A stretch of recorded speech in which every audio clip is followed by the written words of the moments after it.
à tous, bienvenue dans cette deuxième partie de mes vidéos sur les scies sauteuses. Donc maintenant que nous avons vu comment la machine fonctionne, il est temps de vous montrer comment l'utiliser.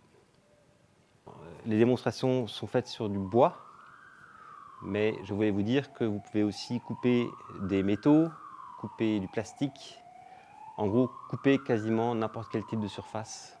C'est pour ça que la scie sauteuse est un outil extrêmement précieux.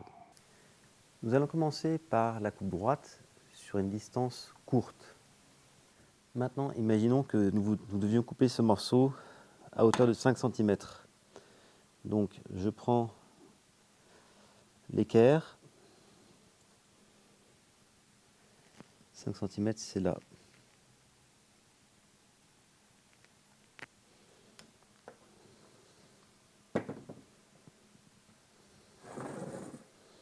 Je refais un autre paire de 5 cm. Et là, nous avons maintenant, avec ces marques, nous pouvons tirer un trait. Avant d'utiliser un morceau de bois en guise de règle, veillez bien à vérifier que le morceau de bois soit bien plat. Parce que le problème du bois, c'est que ça peut se déformer et vous risqueriez de tirer un trait qui ne soit pas parfaitement droit. Donc toujours vérifier en posant au sol que ça touche bien tous les côtés. Pour une précision maximale, vous pouvez aussi utiliser cette règle de maçon en aluminium. Donc voilà le premier repère et voilà le deuxième. Une fois qu'on est bien placé, on laisse un peu de marge pour l'épaisseur du crayon. On trace le trait.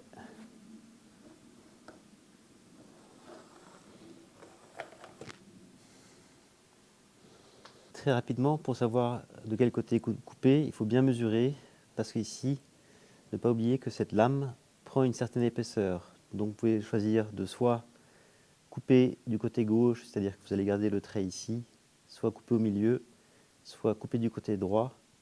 Voilà, donc il faut vraiment bien faire attention à ces mesures.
Comme vous pouvez le voir, à la main levée, on peut faire des coupes qui sont bien droites.